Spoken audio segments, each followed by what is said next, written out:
चलिए आ जाइए। तो आज से जो है हम लोग एक नया चैप्टर पढ़ने जा रहे हैं और जो नया चैप्टर पढ़ने जा रहे हैं उस चैप्टर का नाम है ब्रिटिश भारत में सामाजिक धार्मिक सुधार आंदोलन। ब्रिटिश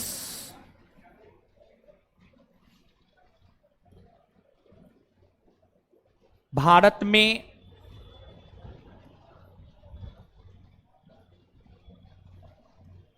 सामाजिक धार्मिक सुधार आंदोलन।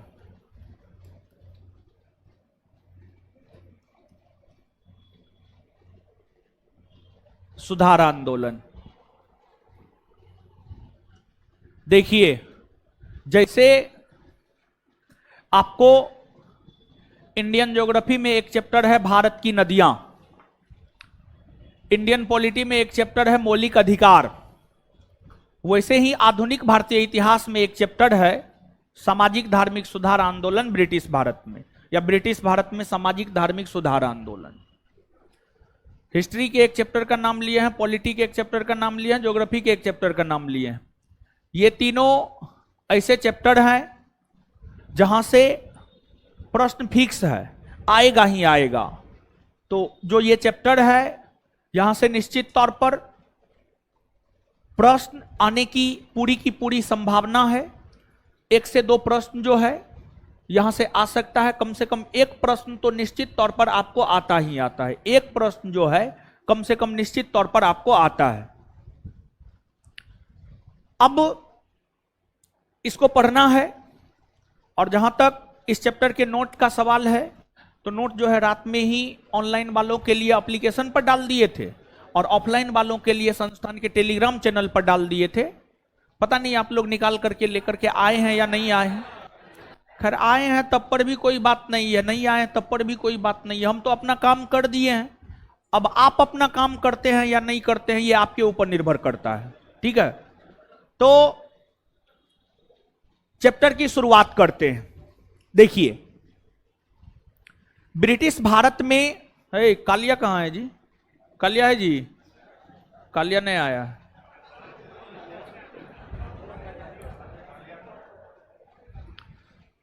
ब्रिटिश भारत में जो सामाजिक धार्मिक सुधार आंदोलन हुए हैं, ब्रिटिश भारत में सामाजिक धार्मिक सुधार आंदोलन 19वीं 20वीं शताब्दी में हुआ है। 19वीं 20वीं शताब्दी में हुआ है। ब्रिटिश भारत में सामाजिक धार्मिक सुधार आंदोलन 19वीं 20वीं शताब्दी में हुआ है। देखिए, इसके भी पीछे कारण है। क्या कारण है? उस कारण को जो है हम लोग समझते हैं।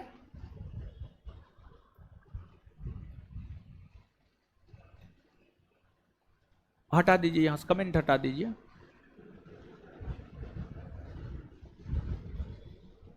चलिए, आपको समझिएगा चीजों को कि विश्व का कोई भी देश हो, है अब इधर उधर करना बंद कीजिए ना। पढ़ाना शुरू किए हैं तो शांत रहिए ना, क्या इधर उधर करते हैं। ठीक है, विश्व का कोई भी देश हो, विश्व के लगभग सभी देशों में जो प्रारंभिक दौर के लोग थे वे रूढ़िवादी होते थे, वे परंपरावादी होते थे। कोई परंपरा अगर उनके संस्कृति में चली आ रही थी तो उनको लोग जो है मानते थे, उनको लोग मानते थे। तो उसी प्रकार से अगर भारत की बात करें तो भारत में भी जो प्राचीन काल से परंपराएं चली आ रही थी उस परंपरा को भारत के लोग मानते थे। भारत में प्राचीन काल से कौन सी परंपराएं चली आ रही थी? भारत में प्राचीन काल से जो परंपराएं चली आ रही है, मूर्ति पूजा, बहुदेववाद, सती प्रथा, बाल विवाह प्रथा, दहेज प्रथा, पर्दा प्रथा, जब आप तहकीकात करेंगे कि सती प्रथा, पर्दा प्रथा, मूर्ति पूजा, बहुदेववाद, बाल विवाह, ये सब प्रथा की शुरुआत भारत में कब से हुई है, तो आपको पता चलेगा प्राचीन काल से ही ये सब प्रथा की शुरुआत हो गई थी।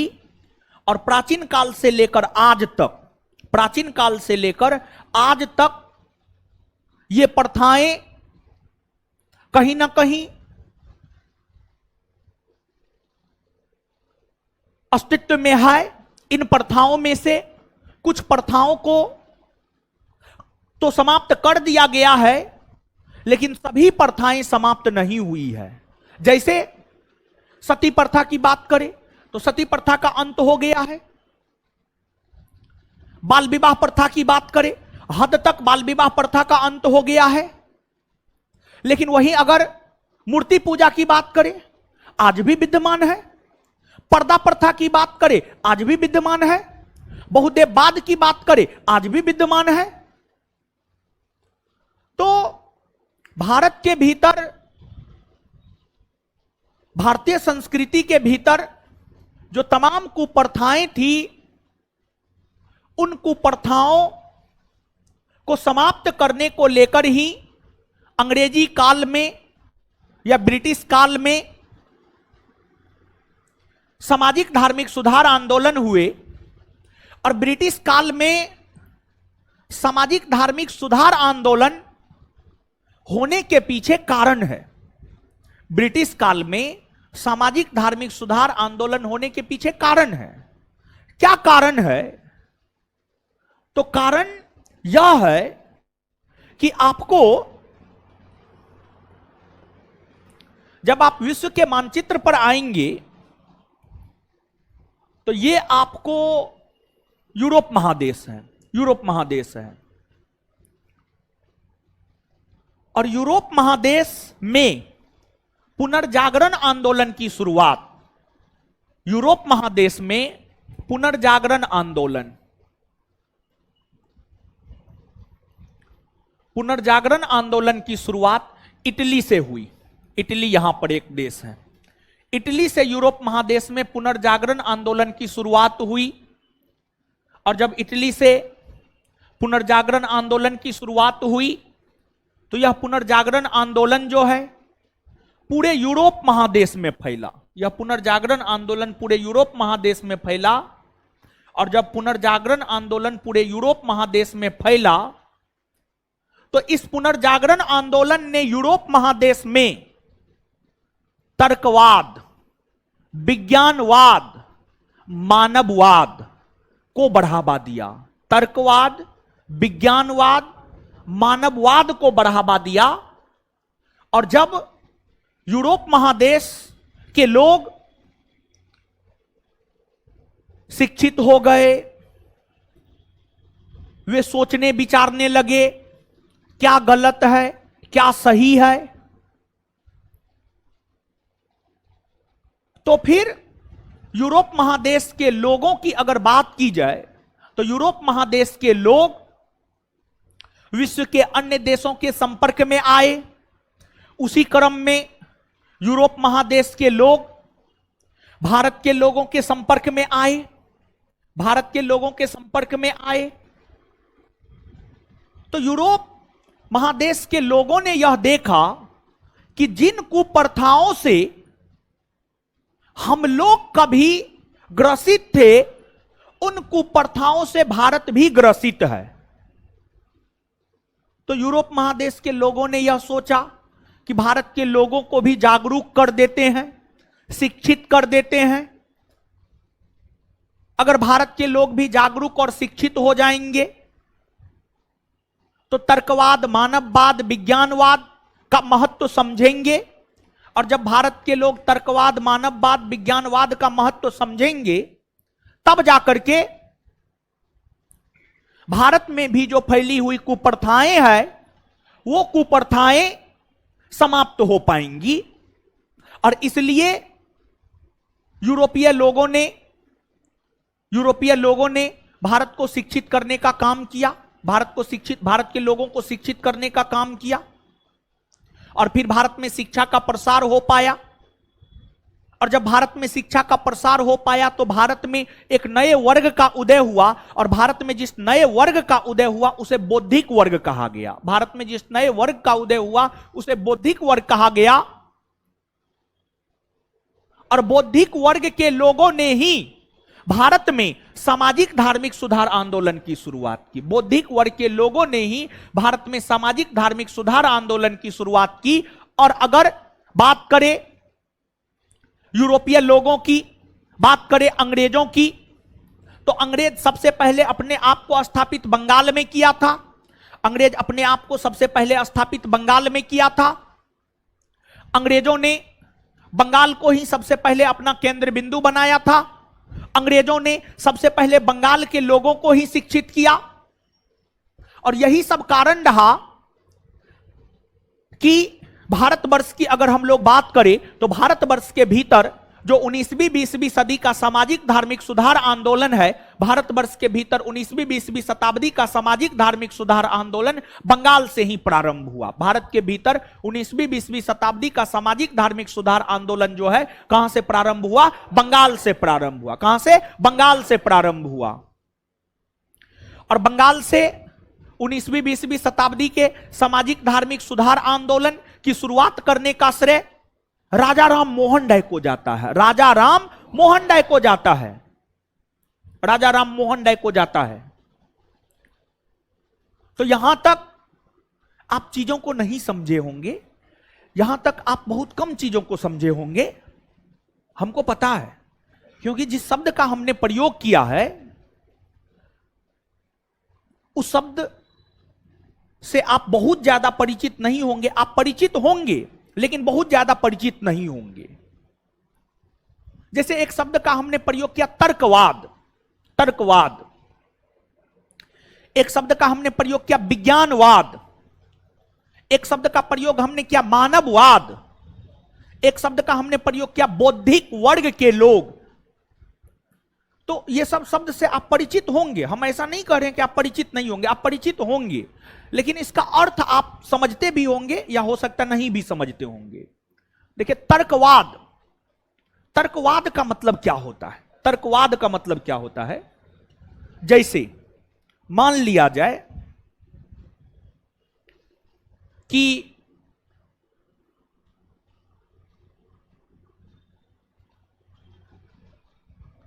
बिहार दरोगा का परीक्षा हुआ। बिहार दरोगा का परीक्षा हुआ, क्वेश्चन अटपटा पूछ दिया, और कोई टीचर बोल दिया कि क्वेश्चन अटपटा है, क्वेश्चन होम साइंस से पूछ दिया है, क्वेश्चन सोशियोलॉजी से पूछ दिया है, साइकोलॉजी से पूछ दिया है। अगर कोई टीचर यह बात कह दिया तो विद्यार्थी क्या करता है? उस पर तर्क वितर्क नहीं करता है, उस पर कुछ भी सोचता समझता नहीं है।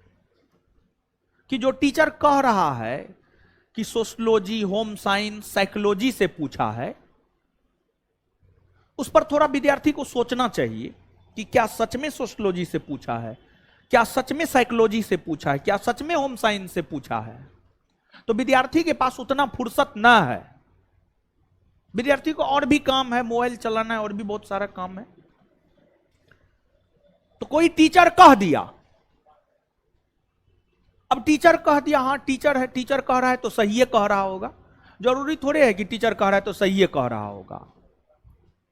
तो कुछ लोग उनकी बातों को हाथों हाथ लेकर फैला देते हैं कि सोशियोलॉजी, साइकोलॉजी, होम साइंस से क्वेश्चन पूछ दिया। वही कुछ लोग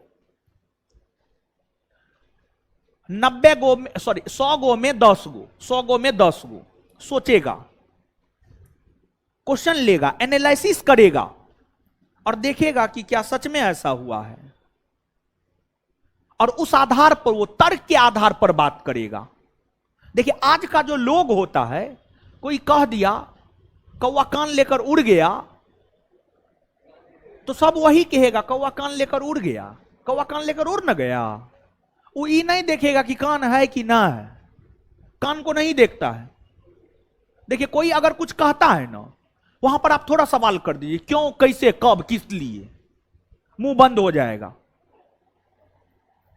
समझिए, तुरंत मुंह बंद हो जाएगा। आप समझ रहे हैं इस बात को? तर्कवाद का मतलब होता है, तर्कवाद का मतलब होता है चीजों को सही से एनालिसिस करना, क्या सही है क्या गलत है। अब सती प्रथा गलत है, गलत है, गलत है, लोग कहने लगा कि गलत है, गलत है। राजा राम मोहन राय कह रहे हैं गलत है इसलिए गलत है, राजा राम मोहन राय कह रहे हैं गलत है इसलिए गलत है। नहीं, ऐसा नहीं होना चाहिए मानव को। मानव बुद्धिजीवी प्राणी की श्रेणी में आता है और मानव को सोचना चाहिए कि राजा राम मोहन राय कह रहे हैं सती प्रथा गलत है, तो क्यों गलत है, क्यों गलत है। रूढ़िवादी लोग सोचेंगे ना, हमारी संस्कृति में ये लंबे समय से चली आ रही है तो हम इसको मानेंगे, हम इसको मानेंगे। लेकिन वही जिनमें बौद्धिक विकास हो गया है, वो यह सोचेंगे कि अब किसी का हस्बैंड मर गया है तो जरूरी थोड़े है कि पत्नी को भी जो है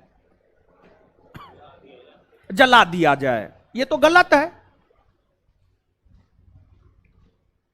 हस्बैंड का अपना उम्र था, वो अपना कर्म किया, वो अपना मरा। वाइफ का अपना सब चीज है, वो अपना करेंगी।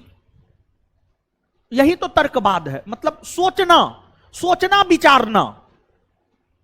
ऐसा है तो क्यों है, किस लिए है, सोचना विचारना। ये नहीं कि है तो है। तो थोड़ा सा तर्कवाद का मतलब आप समझ पा रहे हैं?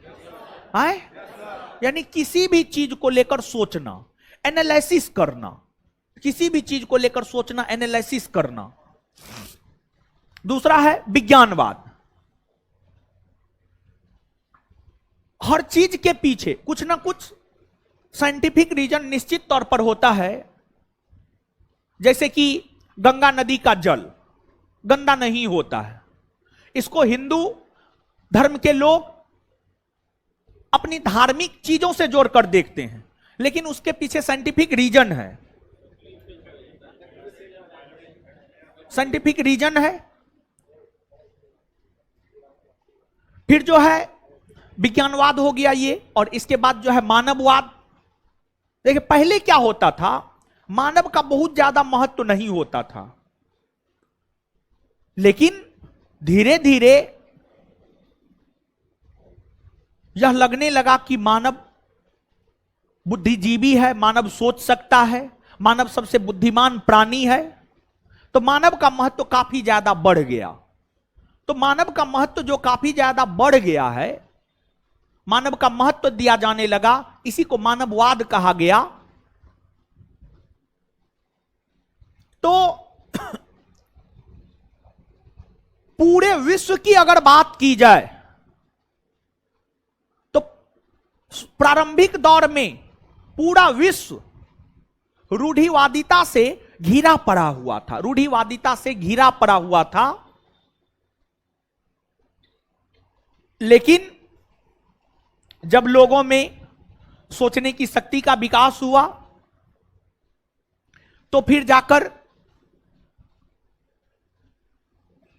मानववाद का महत्व बढ़ा, विज्ञानवाद का महत्व बढ़ा, तर्कवाद का महत्व बढ़ा। और फिर ब्रिटिश लोग भारत के लोगों के संपर्क में आए और भारत में भी जागरूकता फैलाने का काम किया। और तब फिर जाकर जो है 19वीं 20वीं सदी में सामाजिक धार्मिक सुधार आंदोलन हुए। यह सब समझने वाली बात थी, और आपका बिहार दरोगा परीक्षा समझने वाला परीक्षा है नहीं, तो इसलिए इसमें बहुत ज्यादा परेशान होने की जरूरत है नहीं। ऐसा कुछ भी नहीं है कि जो आप नहीं समझे होंगे। लेकिन यहां पर आपको यह बात याद रखना है कि 19वीं 20वीं सदी का जो ब्रिटिश भारत में सामाजिक धार्मिक सुधार आंदोलन है, यह सामाजिक धार्मिक सुधार आंदोलन प्रारंभ बंगाल प्रांत से हुआ है। कौन प्रांत से हुआ है? बंगाल प्रांत। बंगाल प्रांत से हुआ है, इस बात को याद रखिएगा। यह बात आपसे आपके परीक्षा में पूछा जा सकता है। और परीक्षा के लिहाज से जो दूसरी बात आपको अभी तक में याद रखनी है वह यह याद रखनी है कि बंगाल प्रांत से सामाजिक धार्मिक सुधार आंदोलन की शुरुआत जिस व्यक्ति ने किया है उसका नाम है राजा राम मोहन राय। राजा राम मोहन राय नाम है, राजा राम मोहन राय नाम है। यह दो बात याद रखना है। और देखिए, भारत हमेशा से समन्वय संस्कृति वाला देश रहा है। भारत हमेशा से समन्वय संस्कृति वाला देश रहा है। इसका मतलब क्या है? तो इसका सीधा सा मतलब यह है कि भारत में प्राचीन काल से ही हर प्रकार की संस्कृति अस्तित्व में रही है। भारत में हिंदू संस्कृति के साथ साथ इस्लामी संस्कृति, सिख संस्कृति, बौद्ध संस्कृति, जैन संस्कृति, हर संस्कृति एक साथ सह अस्तित्व में रहा है। तो जो भारत में हर संस्कृति एक साथ सह अस्तित्व में रहा है, इसी को समन्वय संस्कृति कहा जाता है। यानी सभी का एक साथ अस्तित्व में होना, सभी संस्कृतियों का एक साथ अस्तित्व में होना ही समन्वय संस्कृति कहलाता है। तो भारत एक समन्वय संस्कृति वाला देश रहा है। भारत एक पंथ निरपेक्ष राष्ट्र रहा है। भारत में सभी धर्मों का सह अस्तित्व एक साथ रहा है। और जिस प्रकार से हर मानव में कुछ ना कुछ अच्छाई और कुछ ना कुछ बुराई निश्चित तौर पर होता है, चाहे हम हो, आप हो, या ये लोग हो, या कोई भी हो, उससे मतलब नहीं है। अगर मानव है तो उसमें अच्छाई बुराई दोनों होगा। अगर सिर्फ अच्छाई ही है तो वह मानव नहीं है, वो भगवान है, ईश्वर है। तो हिंदू संस्कृति में भी कुछ कुप्रथाएं थी, इस्लामी संस्कृति में भी कुछ कुप्रथाएं थी, सिख संस्कृति में भी कुछ कुप्रथाएं थी, पारसी संस्कृति में भी कुछ कुप्रथाएं थी। तो जो 19वीं 20वीं सदी में सामाजिक धार्मिक सुधार आंदोलन हुए हैं भारत के भीतर, एक तो हिंदू धर्म में सामाजिक धार्मिक सुधार आंदोलन हुए हैं। हिंदू धर्म, भारत हिंदुओं का देश रहा है, भारत हिंदुओं का देश रहा है।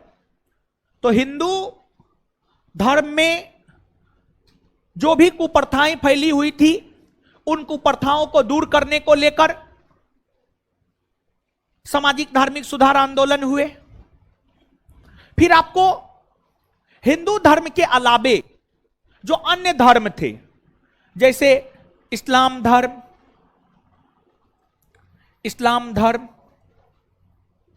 सिख धर्म,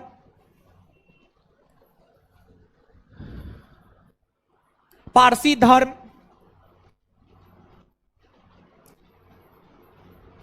इन धर्मों में भी सामाजिक धार्मिक सुधार आंदोलन हुए हैं। लेकिन इन धर्मों में सामाजिक धार्मिक सुधार आंदोलन सीमित मात्रा में हुआ है, सीमित मात्रा में हुआ है। लेकिन वही अगर हम बात करें हिंदू धर्म में सामाजिक धार्मिक सुधार आंदोलन की, तो हिंदू धर्म में सामाजिक धार्मिक सुधार आंदोलन व्यापक स्तर पर हुआ। और व्यापक स्तर पर होने के पीछे रीजन यह है क्योंकि सबसे ज्यादा कुप्रथाएं, सबसे ज्यादा कुरीतियां हिंदू धर्म में ही फैली हुई थी। सबसे ज्यादा मानने वाले लोगों की संख्या भी इसी धर्म का था। यही कारण है कि इस धर्म में व्यापक स्तर पर सामाजिक धार्मिक सुधार आंदोलन हुए। और हिंदू धर्म में सामाजिक धार्मिक सुधार आंदोलन जो व्यापक स्तर पर हुए हैं, इसमें कुछ भारत के लोगों ने सुधार किया है और कुछ विदेशियों ने भी सुधार किया है। कुछ भारत के लोगों ने सुधार किया है और कुछ विदेशियों ने सुधार किया है। भारत के जिन लोगों ने हिंदू धर्म में फैली कुप्रथाओं के ऊपर प्रतिघात किया, उनमें प्रमुख नाम आता है राजा राम मोहन राय, स्वामी दयानंद सरस्वती, स्वामी विवेकानंद, ईश्वरचंद विद्यासागर, इन लोगों का नाम आता है। ये सभी भारतीय समाज सुधारक हुए। वहीं हिंदू धर्म और हिंदू संस्कृति में सुधार लाने का काम Annie Besant, madam Blavatsky, colonel Olcott, Henry Louis Vivian Derozio जैसे लोगों ने भी किया। ये सभी विदेशी हैं, ये सभी विदेशी हैं। इन लोगों ने भी हिंदू धर्म, हिंदू समाज और हिंदू संस्कृति में फैली कुरीतियां को दूर करने हेतु प्रयास किए और इन लोगों के प्रयास के बाद ही जाकर कई सारी कुप्रथाएं हिंदू धर्म से समाप्त हो पाया। कई सारी कुप्रथाएं जो है हिंदू धर्म से जाकर के समाप्त हो पाया। अब भारत के भीतर जितने भी समाज सुधारक हुए, उन समाज सुधारकों में सबसे अग्रिम पंक्ति में जिस व्यक्ति का नाम आता है वह है आपको राजा राम मोहन राय। राजा राम मोहन राय।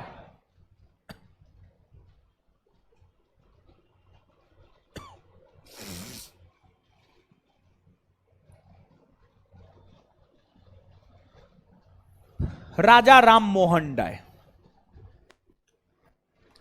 राजा राम मोहन राय की अगर बात की जाए तो ये बचपन से ही प्रतिभा के बहुत बड़े धनी थे। राजा राम मोहन राय की अगर बात की जाए तो इन्होंने सिर्फ हिंदू धर्म और हिंदू समाज में ही सुधार लाने का काम नहीं किया, बल्कि इन्होंने भारत में शिक्षा का प्रसार किया। इन्होंने भारतीय पत्रकारिता के क्षेत्र में अपना अहम योगदान दिया। इन्होंने इतना ही नहीं बल्कि कई सारे क्षेत्रों में अपना योगदान दिया। और जो राजा राम मोहन राय है, राजा राम मोहन राय ने ही भारत में सामाजिक धार्मिक सुधार आंदोलन की शुरुआत की है। यही कारण है कि राजा राम मोहन राय को नव जागरण का अग्रदूत,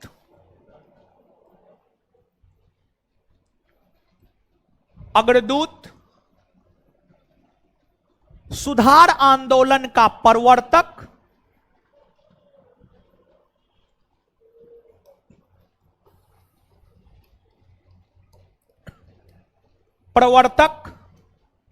सुधार आंदोलन का प्रवर्तक, नव प्रभात का तारा,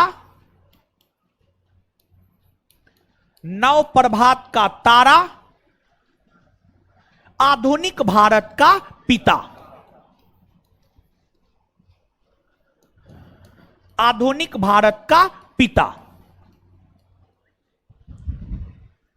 इन सभी उपनामों से, इन सभी उपाधियों से राजा राम मोहन राय को याद किया जाता है। और जो राजा राम मोहन राय है, इनके जन्म की अगर बात की जाए तो इनके जन्म को लेकर विवाद है। कुछ विद्वान इस बात को मानते हैं कि राजा राम मोहन राय का जन्म 1772 में हुआ। वही कुछ विद्वान इस बात को मानते हैं कि राजा राम मोहन राय का जन्म 1774 में हुआ। लेकिन जहां तक हमारा अपना मानना है, और जहां तक हमने नोट में दिया है वह 1772 दिया है। और 1772 भी आपको भी याद रखना है। तो जो राजा राम मोहन राय है, राजा राम मोहन राय का जन्म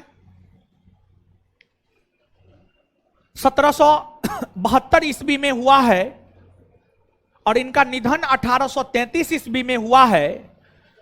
तो जो राजा राम मोहन राय का जीवन काल है, राजा राम मोहन राय का जीवन काल 1772 से लेकर के 1833, 1772 से लेकर के 1833, यह राजा राम मोहन राय का जीवन काल है।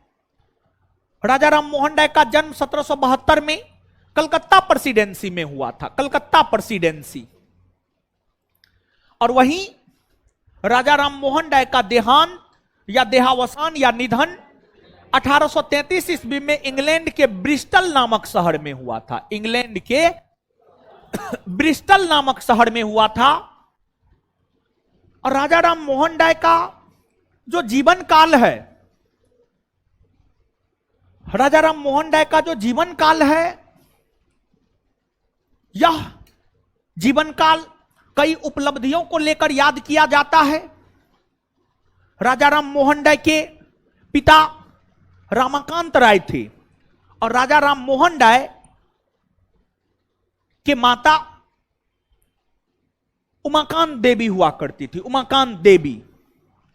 और इनके पिता जो रमाकांत राय थे, रमाकांत राय बंगाल के नवाब के यहां, रमाकांत राय जो है, जो कि राजा राम मोहन राय के पिता थे, राजा राम मोहन राय के पिता रमाकांत राय बंगाल के नवाब के यहां काम किया करते थे।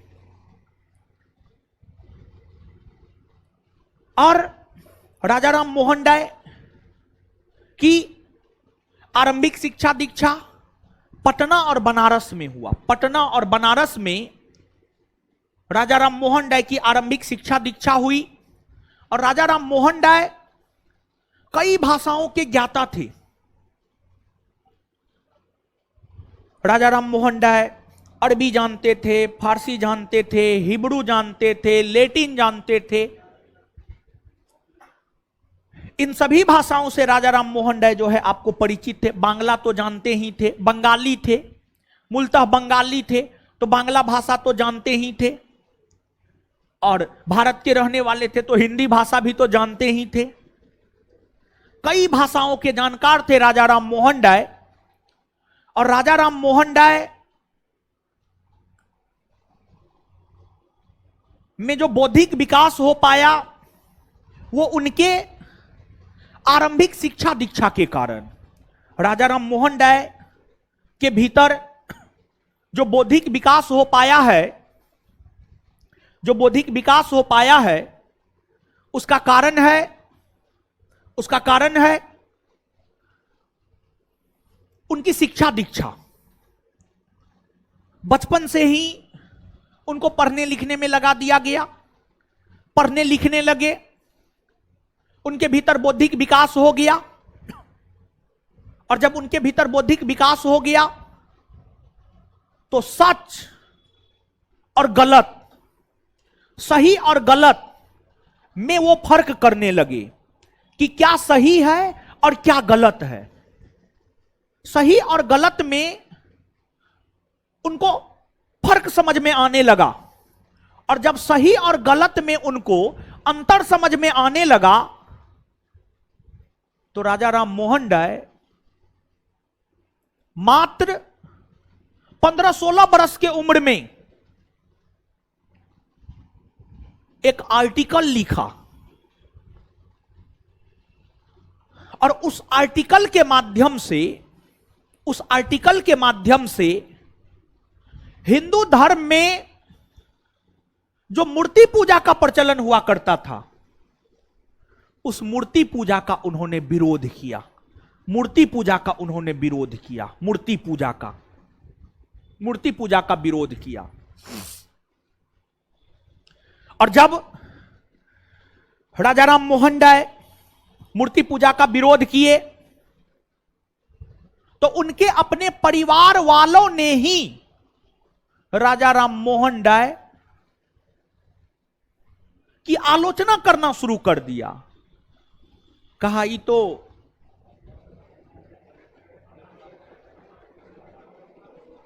देखिए, जब आप कोई भी क्रांतिकारी कदम उठाएंगे, जब आप कोई भी क्रांतिकारी कदम उठाएंगे तो लोग आपको पागल कहेगा। लोग क्या कहेगा? पागल। लेकिन वही क्रांतिकारी कदम अगर आपको ऊंचाई पर पहुंचा देगा तो लोग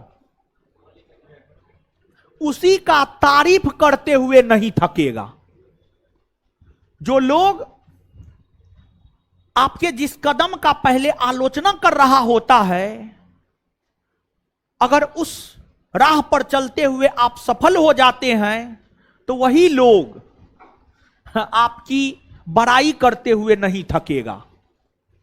तो इसलिए लोगों के चक्कर में मत पड़िए। लोग क्या कहता है क्या नहीं कहता उसको गोली मारिए।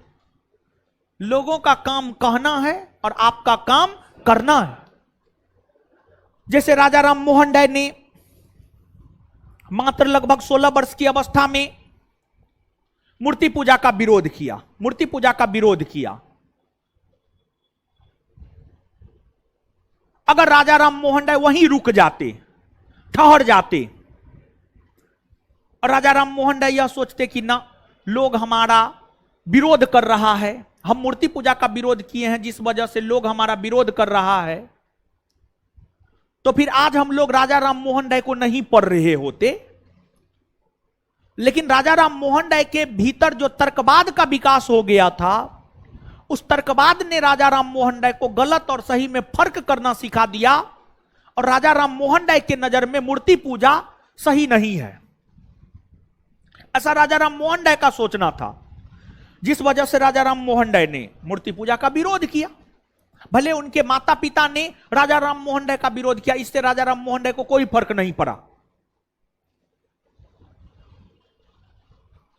मूर्ति पूजा का विरोध करने के बावजूद भी मूर्ति पूजा पूर्णतः समाप्त नहीं हो पाया है।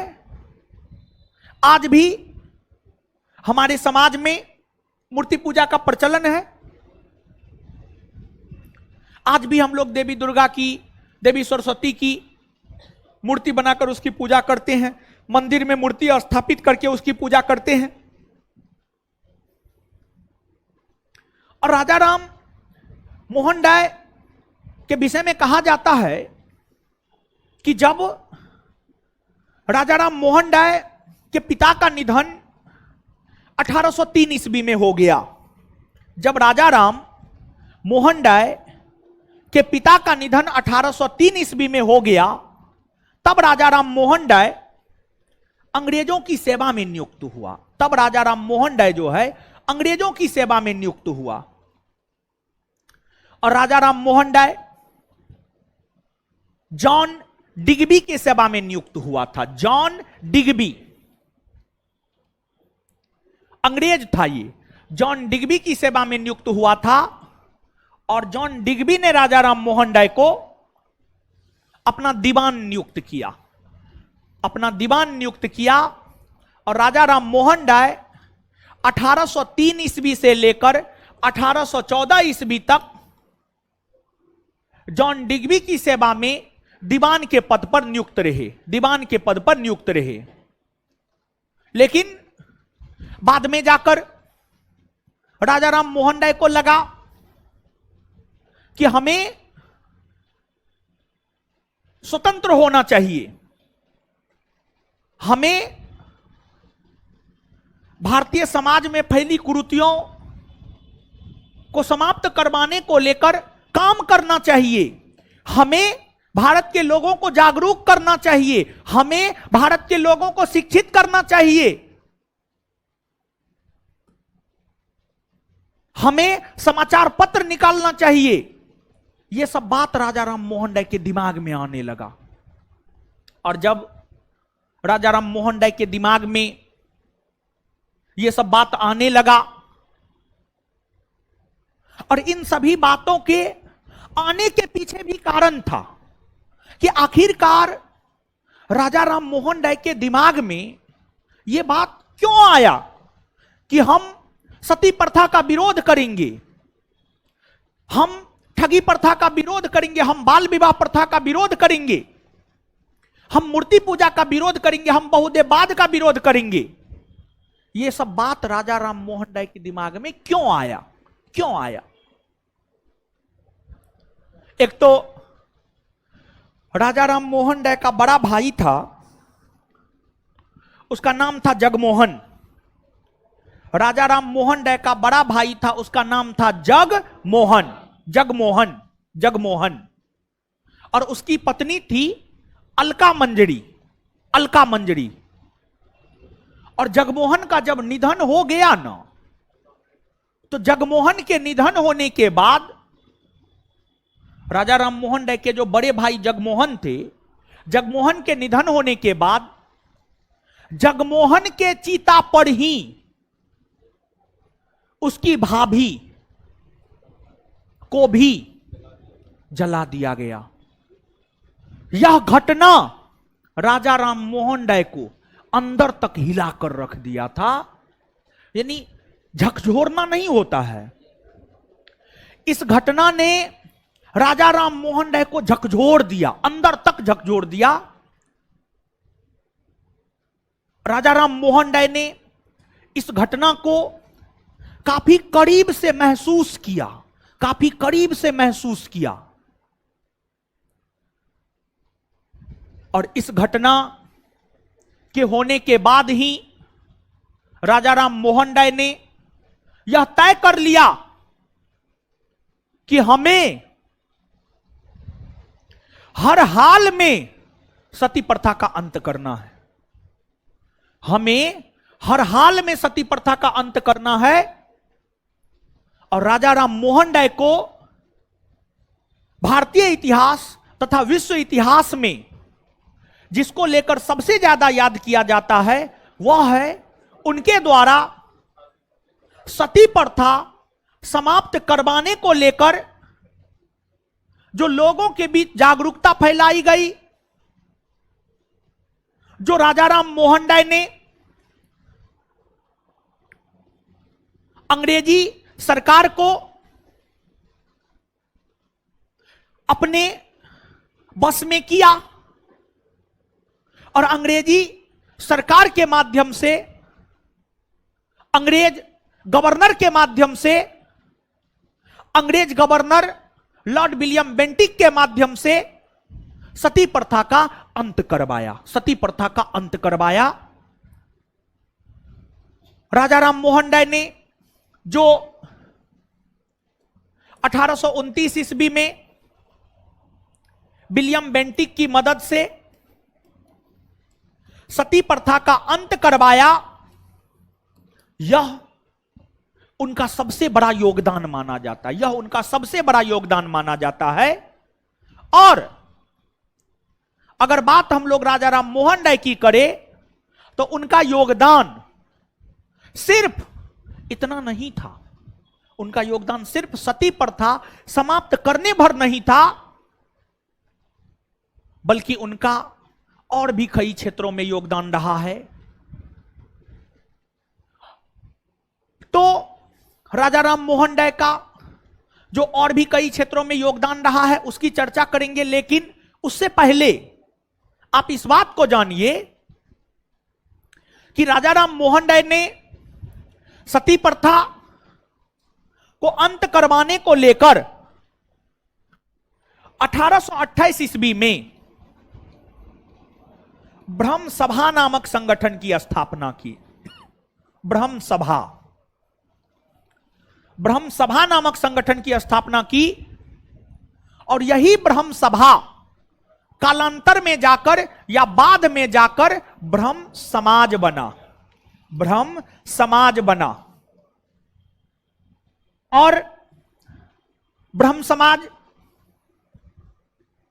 के विषय में कोई ऐसा परीक्षा नहीं होगा जो ना पूछा होगा कि ब्रह्म समाज की स्थापना कब हुई है, या इसके संस्थापक कौन है, या ब्रह्म समाज का पहले क्या नाम था। ये कुछ ऐसे प्रश्न हैं जो प्रश्न लगभग हर परीक्षा ने पूछा है, लेकिन फिर भी आपके जैसे प्रकृति के छात्र ये सब प्रश्न भी गलती करके आ जाते हैं। और अगर इस प्रकार के प्रश्न को गलती करके आते हैं तो आपसे बड़ा अपराधी कोई नहीं है। और खास तौर पर जो चीज आप पढ़े हुए हैं वहां से अगर प्रश्न आया कोई भी प्रश्न आया, कुछ भी प्रश्न आया, और अगर आप नहीं बना करके आए हैं तो आप अपराधी हैं, समझ गए। राजा राम मोहन राय ने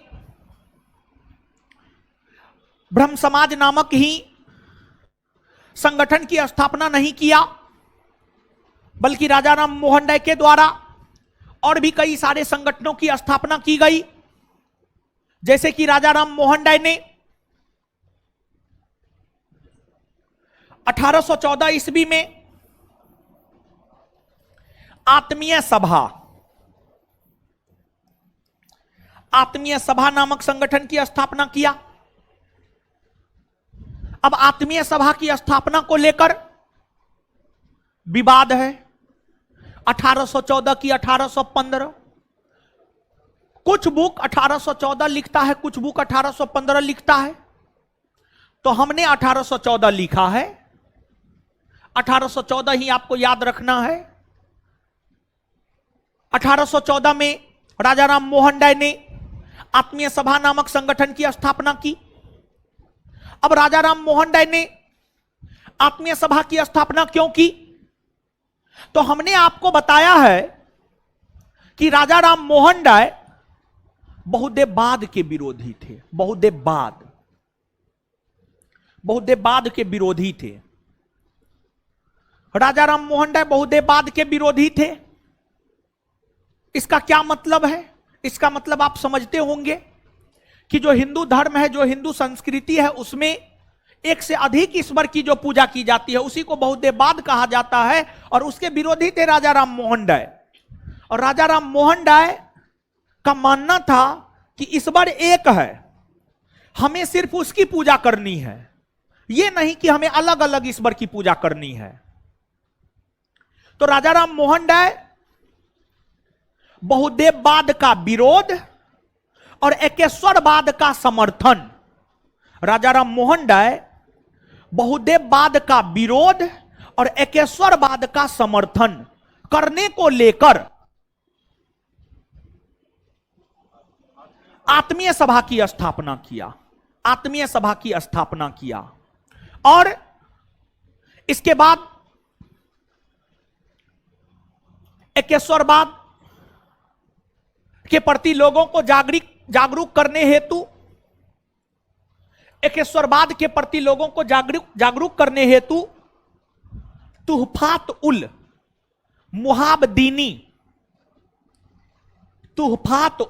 मुहाबदीनी नामक समाचार पत्र इनके द्वारा निकाला गया। और तुहफात उल मुहाबदीनी नामक समाचार पत्र के माध्यम से राजा राम मोहन राय एकेश्वरवाद का प्रचार प्रसार कर रहे थे, एकेश्वरवाद का प्रचार प्रसार कर रहे थे। और फिर बाद में जाकर राजा राम मोहन राय ने 1816 ईस्वी में वेदांत सोसाइटी नामक संगठन की भी स्थापना किया। वेदांत सोसाइटी नामक संगठन की भी स्थापना किया। और फिर आगे चल करके राजा राम मोहन राय ने 1821 ईस्वी में कलकत्ता यूनिटेरियन कमिटी नामक संगठन की भी स्थापना किया। 1821 ईस्वी में राजा राम मोहन राय ने कलकत्ता यूनिटेरियन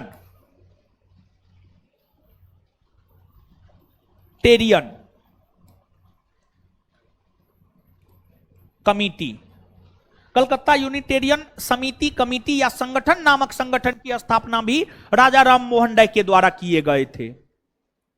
तो राजा राम मोहन राय के द्वारा जो है ब्रह्म समाज ही नहीं बल्कि राजा राम मोहन राय ने ब्रह्म समाज के साथ साथ आत्मीय सभा, वेदांत सोसाइटी, कलकत्ता यूनिटेरियन कमिटी जैसे संगठनों की स्थापना राजा राम मोहन राय के द्वारा की गई, और इन तमाम संगठनों के माध्यम से राजा राम मोहन राय भारतीय समाज में फैली कुरीतियों की ओर लोगों का ध्यान आकृष्ट करवाया, और लोगों का ध्यान आकृष्ट ही नहीं करवाया बल्कि राजा राम मोहन राय ने उन कुप्रथाओं को समाप्त करवाने का भी प्रयास किया, और उन्होंने समाप्त करवाया भी।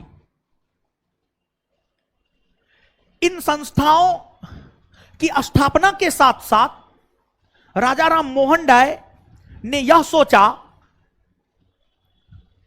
कि अगर भारत के लोग शिक्षित हो जाएंगे, भारत के लोगों में बौद्धिक विकास हो जाएगा,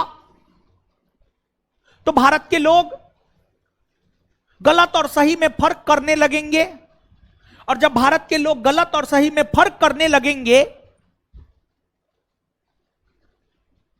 तो फिर लोगों का ज्यादा से ज्यादा समर्थन हमें प्राप्त होगा, और जब तक लोगों का ज्यादा से ज्यादा समर्थन हमें प्राप्त नहीं होगा तब तक हम कुछ नहीं कर सकते हैं।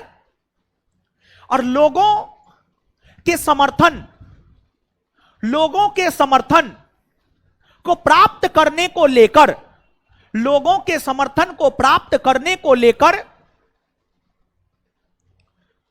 राजा राम मोहन राय ने लोगों को शिक्षित करने का प्लान तैयार किया, और फिर राजा राम मोहन राय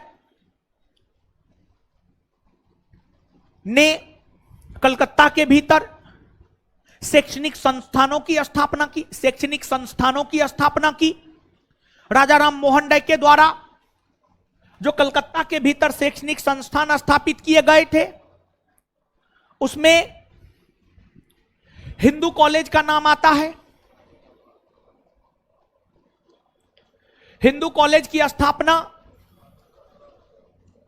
1817 ईस्वी में राजा राम मोहन राय ने डेविड हेयर के सहयोग से किया था। डेविड हेयर के सहयोग से राजा राम मोहन राय ने 1817 ईस्वी में कलकत्ता में हिंदू कॉलेज की स्थापना किया था, और संभवतः यह प्रथम हिंदू कॉलेज है। संभवतः कलकत्ता में स्थापित यह प्रथम हिंदू कॉलेज है। और इसके बाद राजा राम मोहन राय ने वेदांत कॉलेज की स्थापना किया, और राजा राम मोहन राय ने वेदांत कॉलेज की स्थापना 1825 ईस्वी में किया। 1825 ईस्वी में राजा राम मोहन राय ने वेदांत कॉलेज की स्थापना किया। राजा राम मोहन राय के द्वारा जो ये तमाम शैक्षणिक संस्थान स्थापित किए गए, इन शैक्षणिक संस्थानों के माध्यम से राजा राम मोहन राय ने भारत के लोगों को शिक्षित करने का काम किया। भारत के लोगों को शिक्षित करने का काम किया। और इसके अलावे अगर राजा राम मोहन राय की हम लोग बात करें तो उनका योगदान पत्रकारिता क्षेत्र में भी रहा है। और भारत के भीतर राजा राम मोहन राय लेखन कला के भी धनी थे।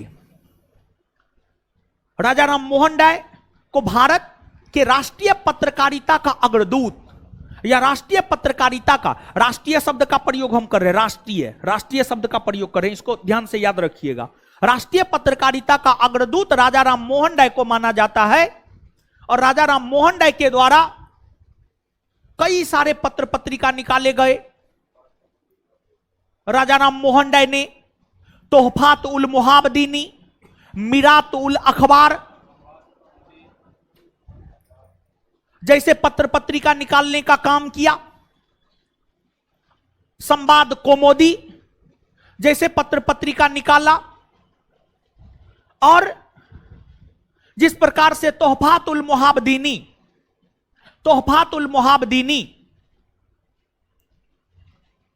बहुदेववाद का विरोध और एकेश्वरवाद का समर्थन करने को लेकर राजा राम मोहन राय के द्वारा निकाले गए थे, उसी प्रकार से सती प्रथा का विरोध करने को लेकर राजा राम मोहन राय ने संवाद कौमुदी की रचना की। संवाद कौमुदी की रचना बांग्ला भाषा में की। संवाद कौमुदी की रचना बांग्ला भाषा में सती प्रथा का विरोध करने को लेकर राजा राम मोहन राय के द्वारा किए गए थे। राजा राम मोहन राय के द्वारा किए गए थे। और इसके अलावे और भी कई सारे पत्र पत्रिका राजा राम मोहन राय के द्वारा निकाले गए थे। जैसे कि राजा राम मोहन राय ने बाइबिल के आधार पर जो है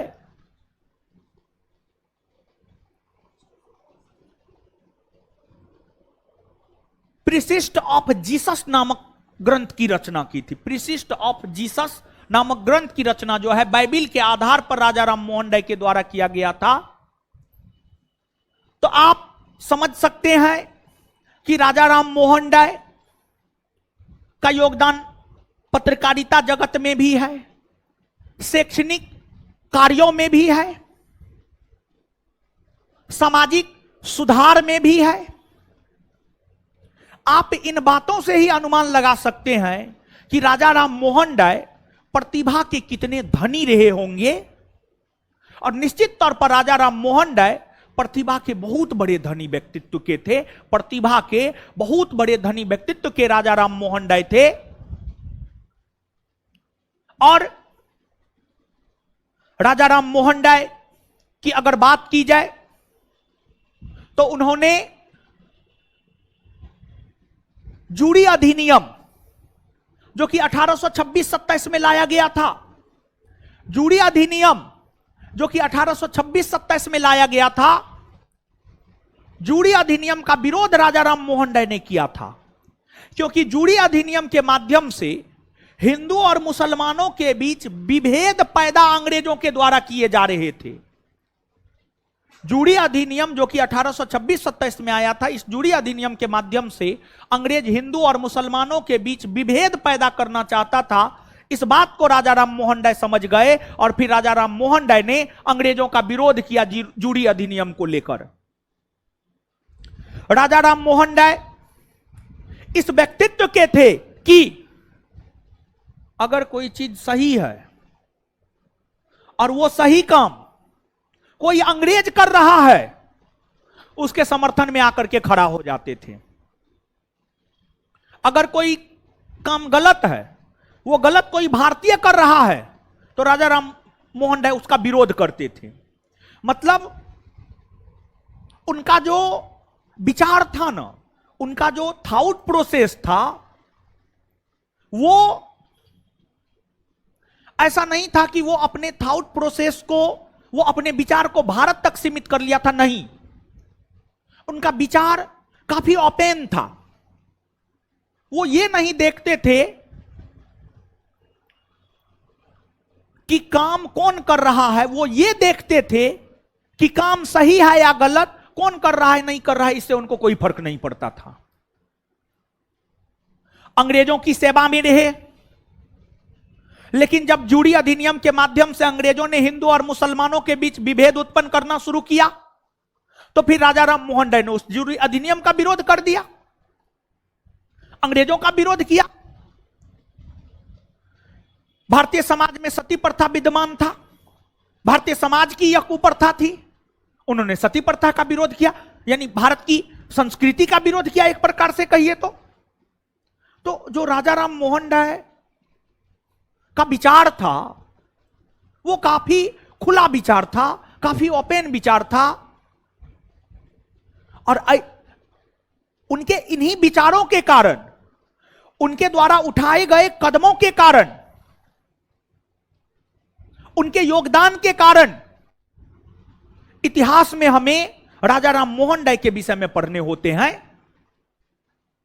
और राजा राम मोहन राय के विषय में कहा जाता है कि उनका समकालीन मुगल बादशाह अकबर द्वितीय था। उनका समकालीन मुगल बादशाह कौन था? अकबर द्वितीय।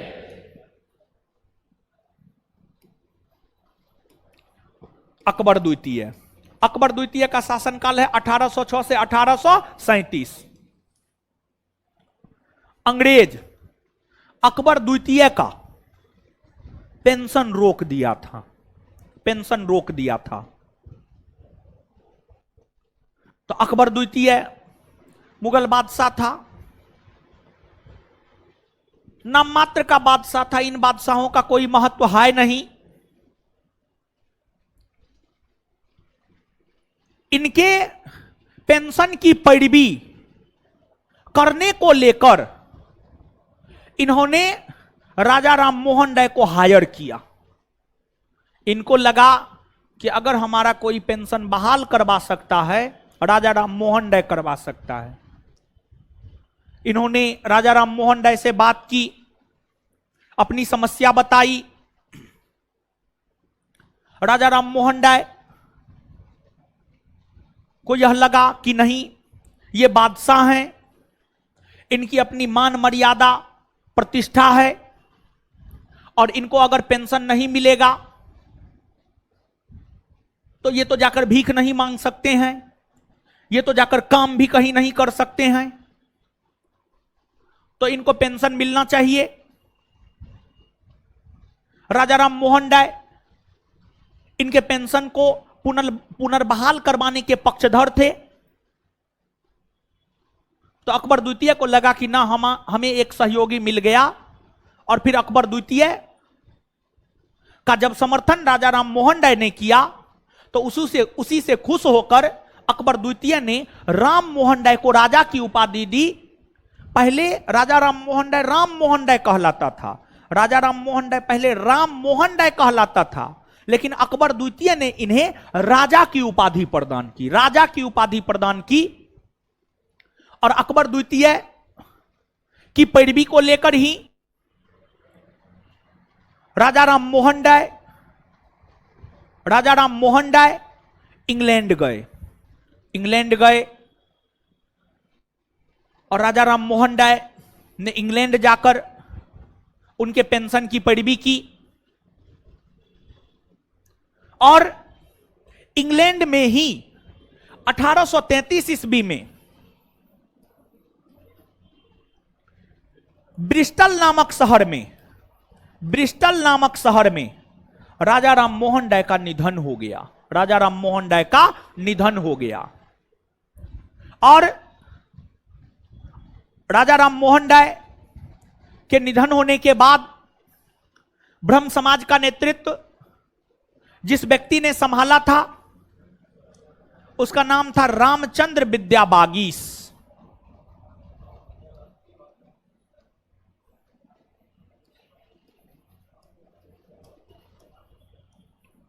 रामचंद्र विद्या बागीस। लेकिन रामचंद्र विद्या बागीस अस्थायी तौर पर ब्रह्म समाज के नेतृत्व को संभाला था, अस्थायी तौर पर।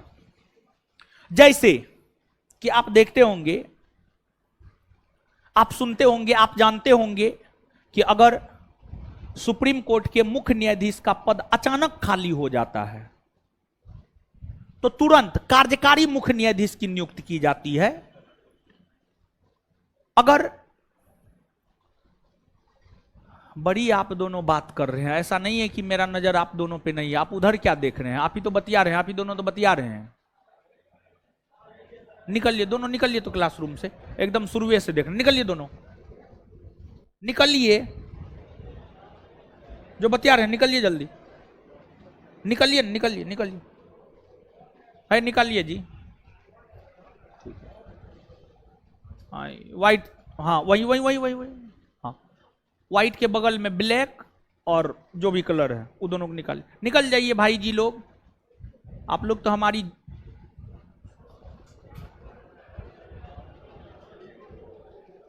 यानी शुरुए से हंस रहा है, बात कर रहा है, दोनों मुंह ऐसे ऐसे करके, ठीक है। अब एगो सीमा होता है, हम बहुत बर्दाश्त किए, जब से तभी से हम बर्दाश्त कर रहे थे।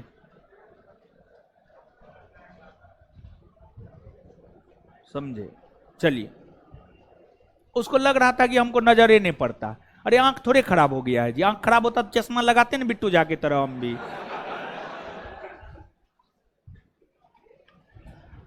तो राजा राम मोहन राय के निधन होने के बाद ब्रह्म समाज का नेतृत्व अस्थायी तौर पर रामचंद्र विद्या बागीश ने संभाला। लेकिन ब्रह्म समाज का नेतृत्व अस्थाई तौर पर जिस व्यक्ति ने संभाला था उसका नाम था देवेंद्रनाथ टैगोर। देवेंद्रनाथ टैगोर। देवेंद्रनाथ टैगोर।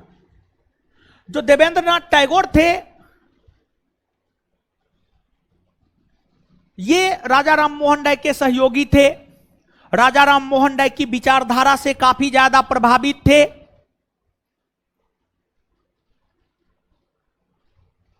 ब्रह्म समाज से काफी ज्यादा प्रभावित थे। अस्थायी तौर पर देवेंद्रनाथ टैगोर ने ब्रह्म समाज के नेतृत्व को संभालकर ब्रह्म समाज की विचारधारा को आगे बढ़ाने का काम किया और इतना ही नहीं बल्कि इन्होंने ब्रह्म समाज के विचारधारा को अपने स्तर पर प्रचारित प्रसारित करने के लिए एक संगठन की स्थापना की, तत्व रंजनी संगठन, तत्व रजनी सभा की स्थापना की और यही तत्व रंजनी सभा कालांतर में जाकर तत्व बोधनी सभा कहलाया। यही तत्व रंजनी सभा बाद में जाकर क्या कहलाया? तत्व बोधनी सभा। तत्व बोधनी सभा। और जो तत्व बोधनी सभा है, तत्व बोधनी सभा की स्थापना 1839 ईस्वी में हुई और तत्व बोधनी सभा को लोकप्रिय बनाने को लेकर, तत्व बोधनी सभा को लोकप्रिय बनाने को लेकर देवेंद्रनाथ टैगोर ने एक पत्रिका भी निकाला था और देवेंद्रनाथ टैगोर ने जो पत्रिका निकाला था उस पत्रिका का नाम था तत्व बोधनी। तत्व बोधनी। इस संगठन को लोकप्रिय बनाने को लेकर ही उन्होंने तत्व बोधनी सभा की स्थापना की, तत्व बोधनी पत्रिका निकाला। बाद में जाकर देवेंद्रनाथ टैगोर ने आचार्य केशव चंद्र सेन को, बाद में जाकर देवेंद्रनाथ टैगोर ने आचार्य केशव चंद्र सेन को, आचार्य केशव चंद्र सेन को, केशव चंद्र सेन को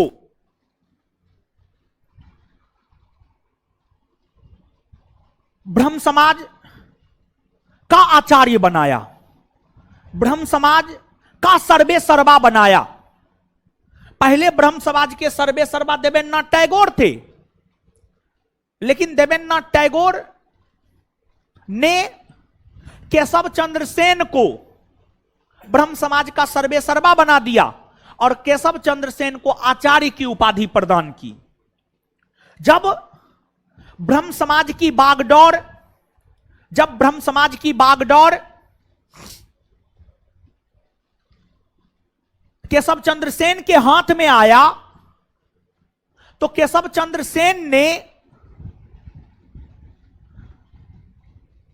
ब्रह्म समाज की विचारधारा को लेकर यह विचार व्यक्त किया कि ब्रह्म समाज का विचार सिर्फ भारत तक सीमित नहीं रहना चाहिए, विदेशी सरजमी पर भी इसका प्रचार प्रसार होना चाहिए। विदेशी सरजमी पर भी इसका प्रचार प्रसार होना चाहिए। अर्थात केशव चंद्र सेन ब्रह्म समाज का अंतरराष्ट्रीयकरण करना चाहता था। केशव चंद्र है, क्या कर रहे हैं आप? ब्रह्म समाज का अंतरराष्ट्रीयकरण केशव चंद्र सेन करना चाहता था। केशव चंद्र सेन जो है ब्रह्म समाज का अंतरराष्ट्रीयकरण करना चाहता था।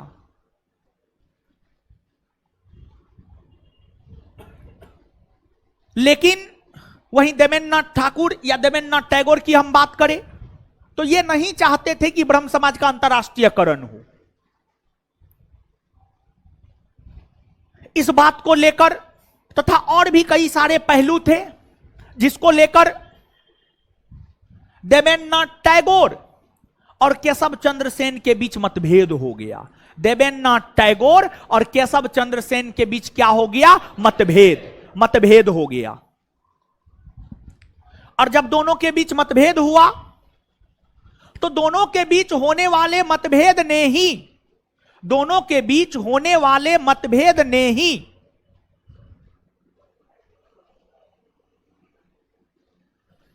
ब्रह्म समाज में फूट डाल दी और फिर ब्रह्म समाज में विभाजन हुआ। ब्रह्म समाज की हम बात करें तो ब्रह्म समाज में 2 बार विभाजन हुआ। कुछ बुक के अनुसार ब्रह्म समाज में पहली बार विभाजन 1865 में और कुछ बुक के अनुसार ब्रह्म समाज में पहली बार विभाजन 1866 में। जहां तक नोट का सवाल है, नोट में हम 1865 दिए हुए हैं, लेकिन उसको सही करना है, 1866 करना है। हम करवा देंगे, आप लोग चिंता मत कीजिए, हम करवा देंगे।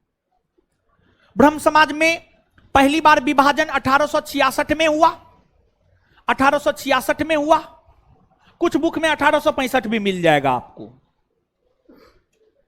तो 1866 में जब ब्रह्म समाज में पहली बार विभाजन हुआ तो 2 ब्रह्म समाज बना।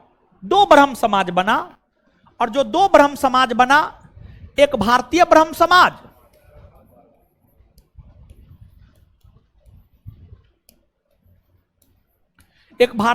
समाज और एक आदि ब्रह्म समाज। भारतीय ब्रह्म समाज के नेतृत्वकर्ता केशव चंद्र सेन हुए और आदि ब्रह्म समाज के नेतृत्वकर्ता जो है आपको देवेंद्रनाथ टैगोर हुए। फिर बाद में जाकर भारतीय ब्रह्म समाज में विभाजन हुआ और बाद में जाकर भारतीय ब्रह्म समाज में विभाजन 1878 में हुआ। 1878 में भारतीय ब्रह्म समाज में विभाजन हुआ और 1878 में भारतीय ब्रह्म समाज से अलग होकर एक नया ब्रह्म समाज बना जिसे साधारण ब्रह्म समाज कहा गया। और अगर बात हम लोग साधारण ब्रह्म समाज की बात करें तो इसके नेतृत्वकर्ता जो है आनंद मोहन बोस। इसका नेतृत्वकर्ता आनंद मोहन बोस को माना जाता है। अब ब्रह्म समाज में पहली बार विभाजन देवेंद्रनाथ टैगोर और केशव चंद्र सेन के बीच जो मतभेद हो गया था, उसको लेकर ब्रह्म समाज में पहली बार विभाजन 1866 में हुआ। वही ब्रह्म समाज जो 2 भागों में बटा, भारतीय ब्रह्म समाज और आदि ब्रह्म समाज। भारतीय ब्रह्म समाज में विभाजन 1878 में हुआ और साधारण ब्रह्म समाज बना। आनंद मोहन बोस ने उसकी स्थापना की। अब प्रश्न यह उठता है कि भारतीय ब्रह्म समाज में विभाजन क्यों हुआ? देखिए, भारतीय ब्रह्म समाज के जो नेतृत्वकर्ता थे, भारतीय ब्रह्म समाज के नेतृत्वकर्ता केशव चंद्र सेन थे। केशव चंद्र सेन बाल विवाह प्रथा के धूर विरोधी थे। केशव चंद्र सेन। केशव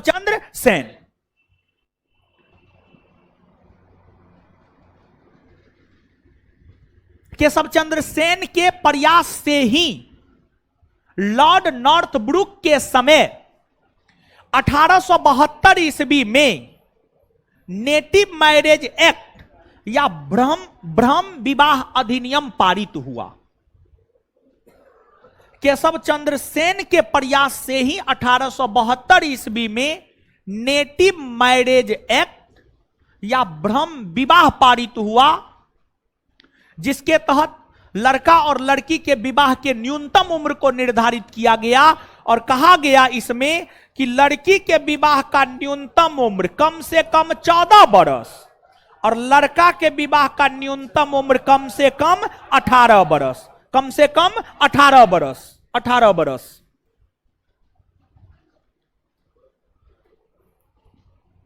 केशव चंद्र सेन ये एक्ट पारित करवाया, लेकिन एक्ट के पारित होने के कुछ वर्षों बाद केशव चंद्र सेन ने अपनी पुत्री का विवाह मात्र 13 बरस। कुछ बुक 12 बरस लिखता है, कुछ 13 बरस लिखता है। समझ गए?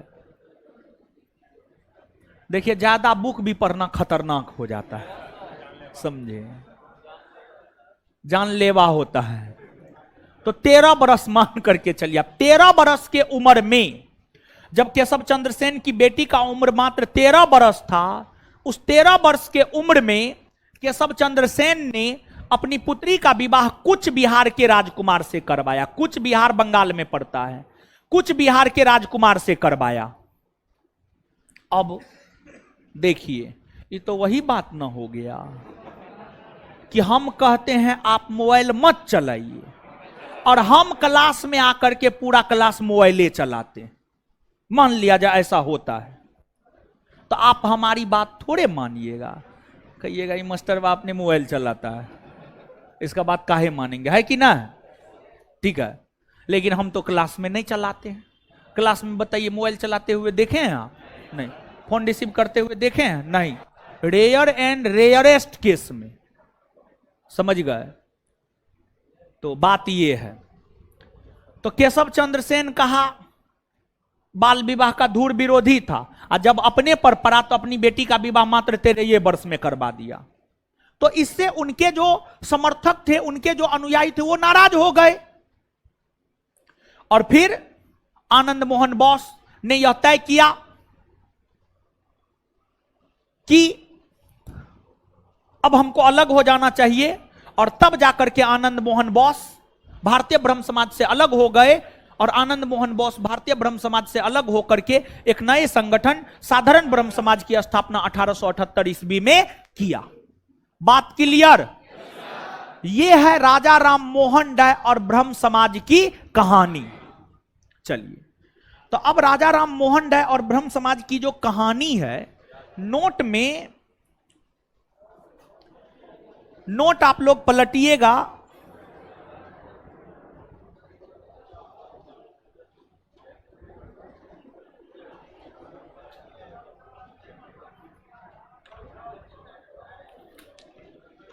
नोट आप लोग पलटिएगा, थोड़ा सा पलटे।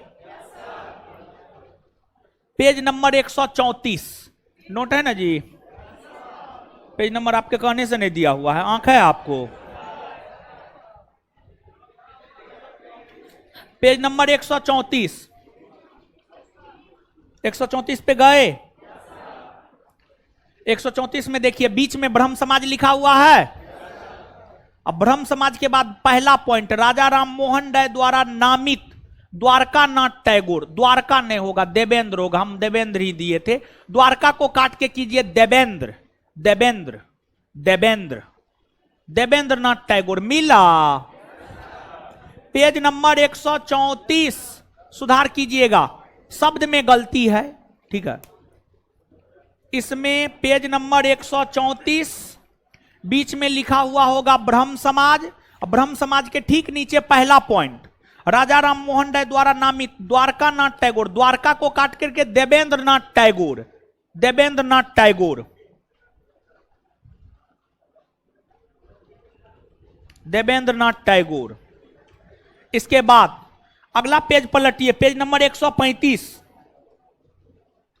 पेज नंबर 135 में सबसे पहला पॉइंट, 1865 में ब्रह्म समाज में प्रथम अलगाव हुआ। कुछ बुक 1865 लिखता है, जैसे बीएल ग्रोवर के अनुसार यह सही है, लेकिन मेरा अपना मानना है, हम जो और बुक पढ़े हैं, ज्यादा ऑथेंटिक बुक 1866 ही लिखता है। समझ गए? तो 1866 कर लीजिए, ठीक है? बाद बाकी सब सही। चलिए, क्लियर है इतना बात? अब हम क्या चाहते हैं जानते हैं? हम क्या चाहे? आजादी। आजाद तो है ये हैं, टुकड़ा टुकड़ा गैंग नहीं नारा लगाता है। हम क्या चाहे? आजादी। कौन चीज से आजादी? चलिए, अब आपको क्या करना है पता है? याद करना है। आइए बोर्ड पे याद करते हैं। और हाँ 1 मिनट थोड़ा और दीजिए तो, 1 मिनट दीजिए दीजिए।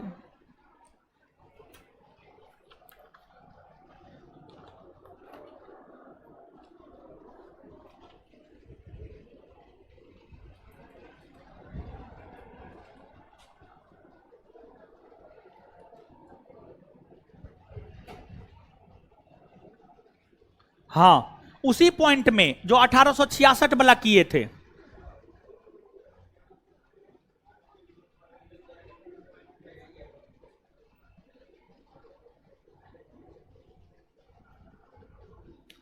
केशव चंद्र सेन ने अपने नई संस्था आदि ब्रह्म समाज का स्थापना किया।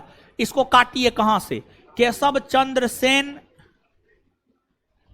ठीक है वहां तक ठीक है। अपनी नई संस्था की स्थापना, अपनी नई संस्था आदि ब्रह्म समाज की स्थापना किया। इसको काटिए, अपनी से लेकर था तक, अपनी से लेकर था तक, अपनी से लेकर था तक काट दिए, अपनी से लेकर था तक काट दिए। केशव चंद्र सेन की संस्था, ने के जगह की कीजिए, केशव चंद्र सेन की संस्था, केशव चंद्र सेन की संस्था, जो को काट दीजिए, कालांतर में भारतीय ब्रह्म समाज के नाम से प्रसिद्ध हुआ। केशव चंद्र सेन की संस्था कालांतर में भारतीय ब्रह्म समाज के नाम से प्रसिद्ध हुआ। केशव चंद्र सेन की संस्था कालांतर में भारतीय ब्रह्म समाज के नाम से प्रसिद्ध हुआ। सही किए? आए अब आइए,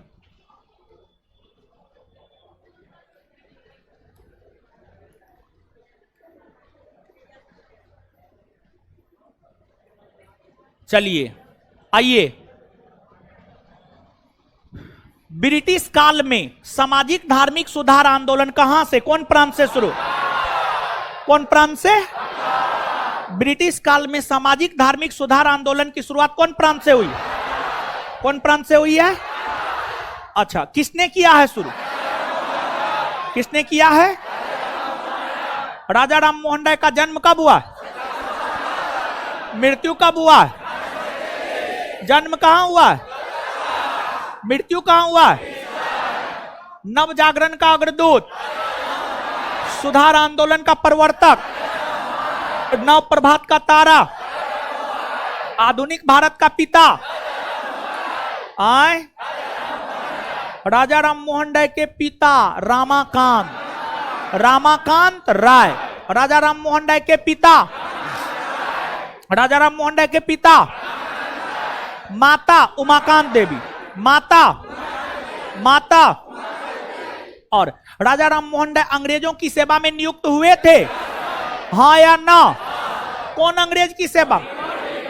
जॉन, कौन अंग्रेज की सेवा में? जॉन, जॉन डिग्बी का दीवान न बना था जी, जॉन डिग्बी का दीवान न बना था, क्लियर है। और इसके बाद राजा राम मोहन राय की भाभी सती हो गई थी ना जी, और इसी घटना ने उनको झकझोर दिया था ना जी। और इसके बाद ही सती प्रथा को समाप्त करने को लेकर आंदोलन किए, और सती प्रथा का अंत किस समाज सुधारक ने भारत में करवाया? राजा राम। किस गवर्नर जनरल के मदद से? Lord William. सती प्रथा का अंत कब हुआ? ब्रह्म सभा की स्थापना कब हुई है? किसने किया है? यही ब्रह्म सभा बाद में क्या कहलाया? ब्रह्म सभा क्या कहलाया? और आत्मीय सभा की स्थापना किसने किया? राजा राम। किसके प्रचार प्रसार को ले, किसके प्रचार प्रसार कब किया? वेदांत सोसाइटी के संस्थापक कब किया? कलकत्ता यूनिटेरियन कमिटी का गठन कब हुआ है? 1800। किसने किया है? राजा राम। हिंदू कॉलेज की स्थापना कलकत्ता में कब हुई है? किसने किया है? राजा राम। राजा राम किसकी मदद से? किसकी मदद से? किसकी मदद से? वेदांत कॉलेज की स्थापना कब हुई है? किसने किया है? राजा राम मोहन राय किस मुगल बादशाह का समकालीन? अकबर। किसने राम मोहन राय को राजा की उपाधि दिया? राजा राम मोहन राय किस मुगल बादशाह के पेंशन की पैरवी को लेकर लंदन गया था? आए अकबर। और लंदन के कौन शहर में राजा राम मोहन राय का निधन हुआ? ब्रिस्टल में। कब? आए राजा राम मोहन राय के निधन होने के बाद अस्थायी तौर पर ब्रह्म समाज का नेतृत्व किसने संभाला? रामचंद्र। और अस्थायी तौर पर तत्व रजनी सभा किसने स्थापित की? यही संगठन आगे चलकर क्या कहला है? तत्वबोधनी सभा की स्थापना कब हुई? 1800। तत्वबोधनी सभा के संस्थापक देवेंद्रनाथ। अच्छा, तत्वबोधनी सभा के संस्थापक। तत्वबोधनी सभा को लोकप्रिय बनाने हेतु देवेंद्रनाथ टैगोर ने कौन सा पत्रिका निकाला? तत्वबोधनी। और इसके बाद देवेंद्रनाथ ठाकुर ने 1850 के दशक में किसे ब्रह्म समाज की बागडोर दे दी? केशव चंद्र। और केशव चंद्र सेन को आचार्य की उपाधि किसने दी? देवेंद्रनाथ। केशव चंद्र सेन को आचार्य की उपाधि किसने दी? देवेंद्रनाथ टैगोर ने दिया। और ब्रह्म समाज में कितना बार विभाजन? कितना बार? पहली बार, दूसरी बार। और ब्रह्म समाज में जब पहली बार विभाजन हुआ तो ब्रह्म समाज दो भाग में बटा ना जी। कौन कौन?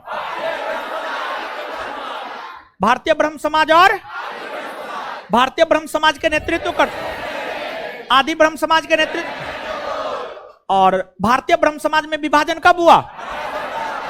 कौन सा ब्रह्म समाज बना? साधारण ब्रह्म समाज के नेतृत्व करता।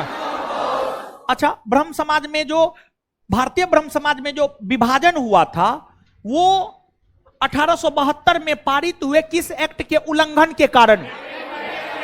नेटिव मैरिज एक्ट या ब्रह्म विवाह। नेटिव मैरिज एक्ट या ब्रह्म विवाह का उल्लंघन किसने किया? और इसलिए ना जो है भारतीय ब्रह्म समाज से अलग होकर के साधारण ब्रह्म समाज बना। बात क्लियर है? आगे बताइएगा। तोहफातुल मुहाबदीनी, मिरातुल अखबार, संवाद को मोदी किसकी रचना? प्रज्ञा का चांद राजा राम मोहन राय। और इसके बाद जो है जूड़ी अधिनियम का विरोध किसने किया? राजा राम। इतना बात क्लियर है? एगो बात नोट में ना है, यही जूड़ी अधिनियम वाला, और ये बड़ी महत्वपूर्ण है और ये पूछा भी गया है किसी परीक्षा में। तो इस पॉइंट को आप नोट में नोट डाउन कीजिएगा। तो कॉपी है ना जी? कॉपी में लिखाते हैं ना कुछ। हाँ, तो कॉपी रखिए। 1826 में 1826 में पारित हुए जूड़ी अधिनियम 1826 में पारित हुए जूड़ी अधिनियम 1826 में पारित हुए जूड़ी अधिनियम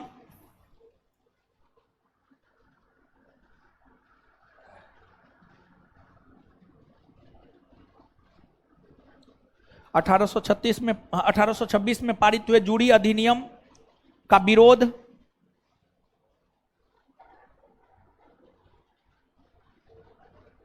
राजा राम मोहन राय ने किया।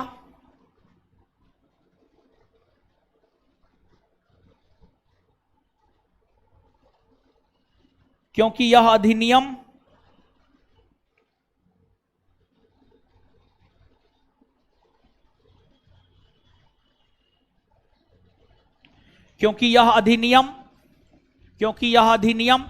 हिंदू और मुसलमानों के बीच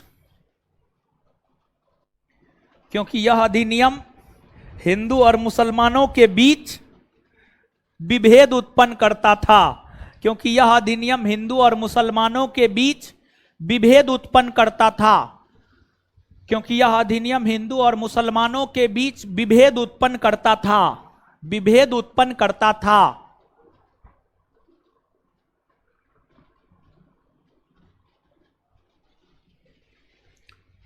चलिए, हो गया। आज की सभा यहीं समाप्त होती है। बैठे रहिए, अभी छुट्टी नहीं दी है। अब सुनिए, कुछ बात समझाते हैं, समझाते हैं। देखिए, अभी दिल्ली के भीतर जंतर मंतर में भारतीय महिला पहलवान और पुरुष पहलवानों का धरना चल रहा है। धरना किस बात को लेकर चल रहा है? तो महिला पहलवानों का यह आरोप है कि भारतीय कुश्ती संघ, जिनके नेतृत्व में चलता था बृजभूषण सिंह, उन्होंने महिला पहलवानों का यौन शोषण किया। बहुत गंभीर आरोप है। और एक नाबालिग महिला पहलवान भी है जिसने यह आरोप लगाई है। और देखिए, जो पहलवान साक्षी मलिक, विनेश फोगाट, बजरंग पुनिया, ये सब ऐसे पर्सनालिटीज हैं जो देश ही नहीं बल्कि विदेशों में भारत की झंडा को बुलंद किया है, भारत की झंडा को बुलंद किया है। और देखिए, आज उनको एक एफआईआर करवाने के लिए, आज उनको एक एफआईआर करवाने के लिए धरना देना पड़ रहा है।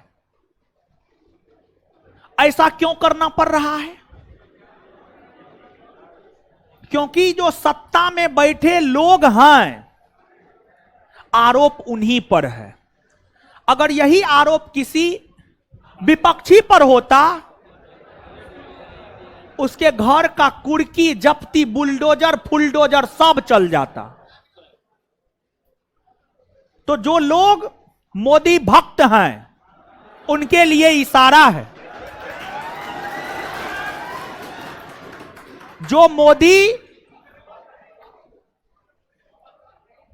पदक जीतने पर बुला करके सम्मानित करते हैं, उनको चाय पिलाते हैं, नाश्ता करते हैं, उनसे बात करते हैं और विनेश फोगाट को कहते हैं आप तो हमारे परिवार की लड़की हैं। दिल्ली में मोदी जी है, दिल्ली में जंतर मंतर है। मोदी जी चाहे तो 2 मिनट में निपटारा हो सकता है, लेकिन जैसे कांग्रेस वोट बैंक की राजनीति करने को लेकर, मुसलमानों को लेकर कुछ भी गलत बयानी नहीं करेगा, वैसे ही जो बृजभूषण सिंह है वो ठाकुर है। और जैसे बिहार में पासवान का नेता रामविलास पासवान, वैसे ही ठाकुर का नेता उत्तर प्रदेश में बृजभूषण सिंह को माना जाता है।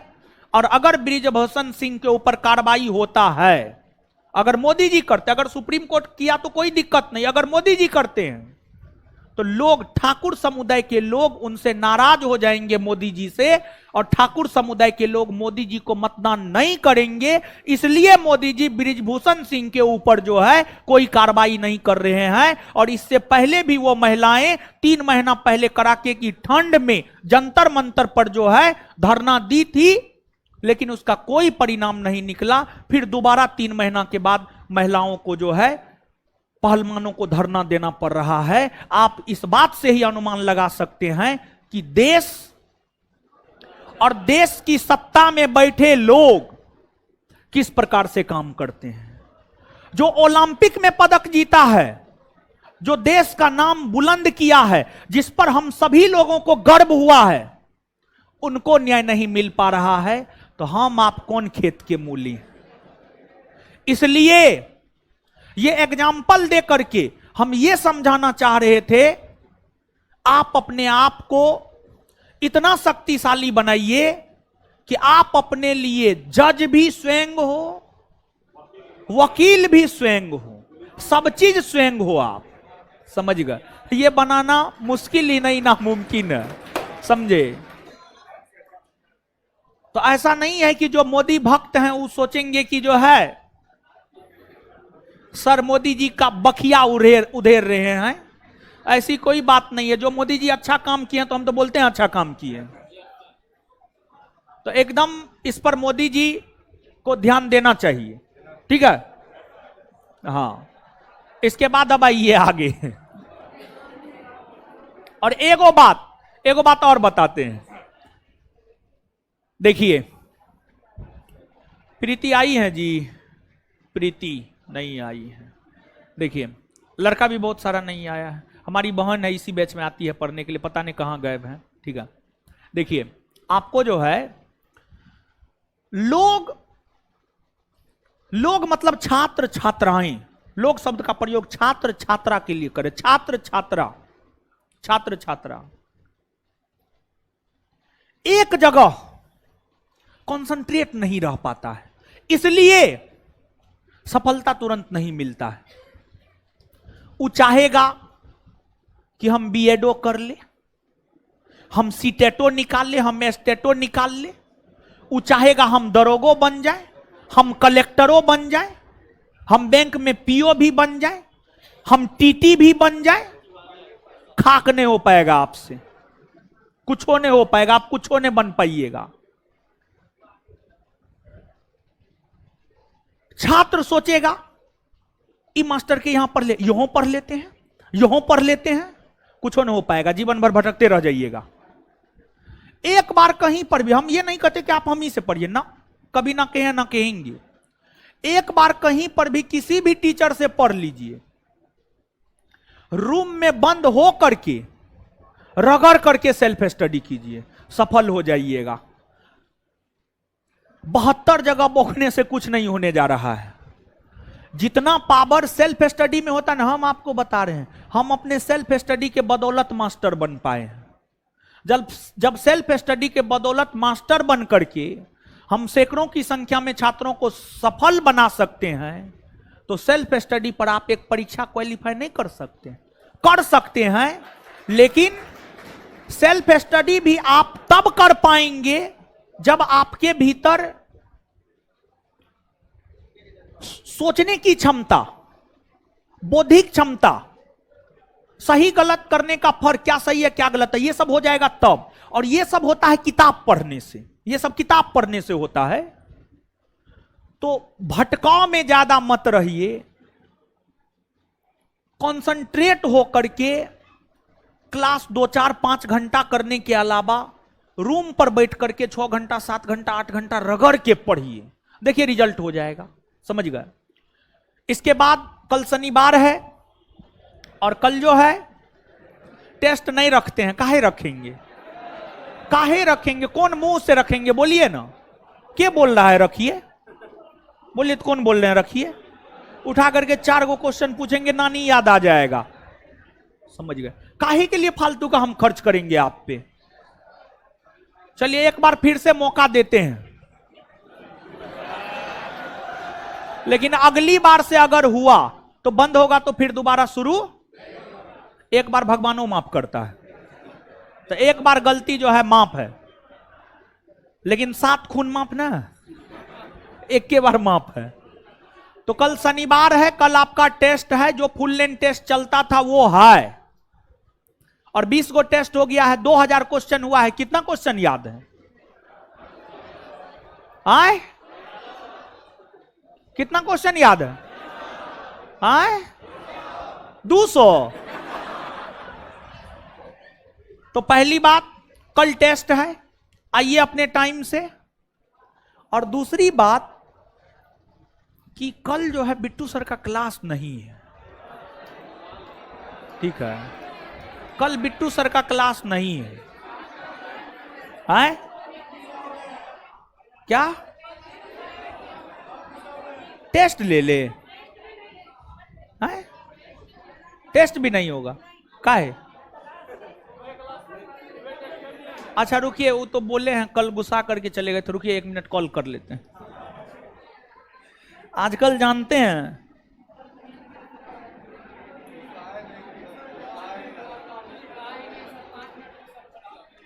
अरे वो दीपेनमा ना है, दीपेनमा जानते हैं ना, वो सुतले रह गया था कल। उसके चक्कर में कल कोई क्लास नहीं हुआ। एक बार रुकिए, सर को फोन कर लेते हैं। बोलेंगे विद्यार्थी सब हल्ला कर रहा है, क्लास होना चाहिए।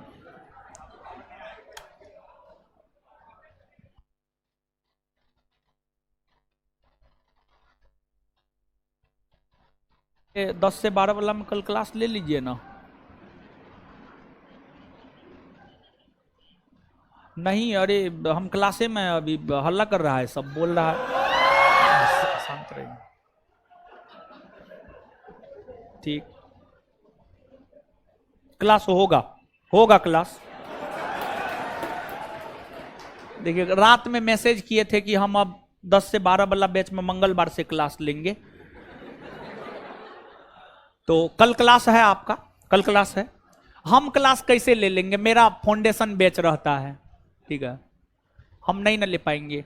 तो कल क्लास है आपका, केमिस्ट्री का क्लास है, कल क्लास है और टेस्ट भी है, क्लियर है। और इसके बाद जो है सेट नंबर 1 लेते आइएगा। सेट नंबर 1 में 40 नंबर क्वेश्चन तक याद करवा दिए थे ना, उससे आगे याद करवाएंगे, ठीक है। सेट नंबर 1 लेते आइएगा। और इसके बाद होमवर्क सब दीजिए। क्या दिए थे?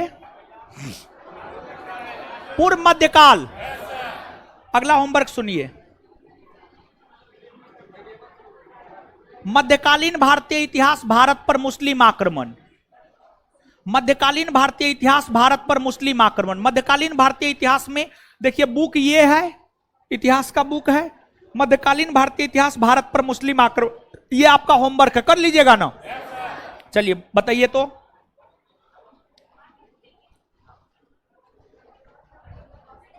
हमीर महाकाव्य में चौहानों को क्या बताया गया? सूर्यवंशी।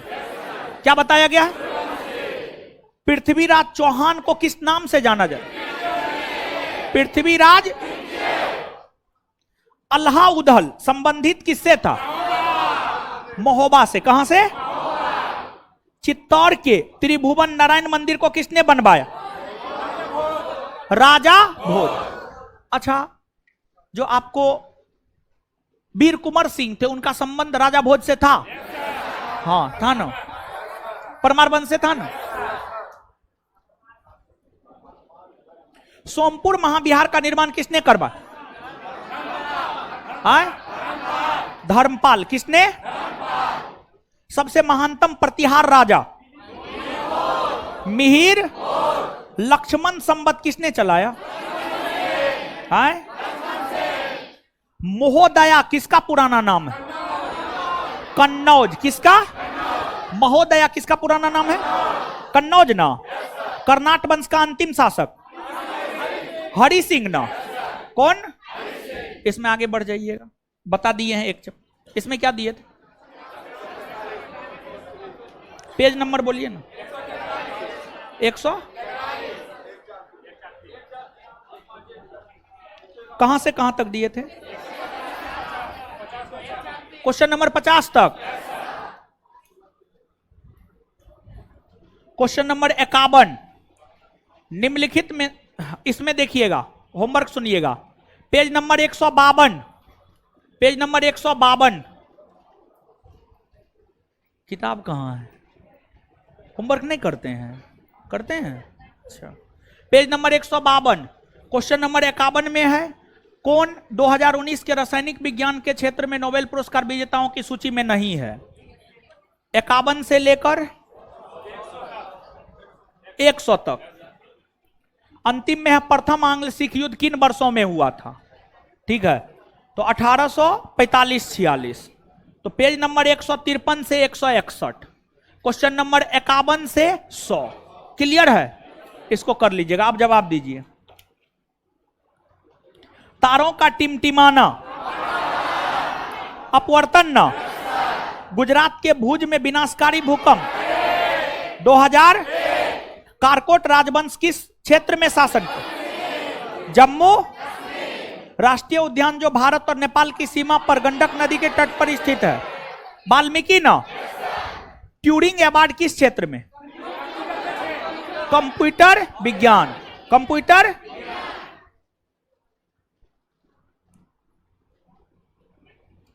लोथल किस नदी के तट पर? भारत की पहली आर्थिक जनगणना कब हुई? 1977। कैबिनेट मिशन प्लान योजना का गठन जानते हैं? एम लक्ष्मीकांत पढ़िएगा तो एम लक्ष्मीकांत देता है नवंबर 1946 में गठन हुआ है।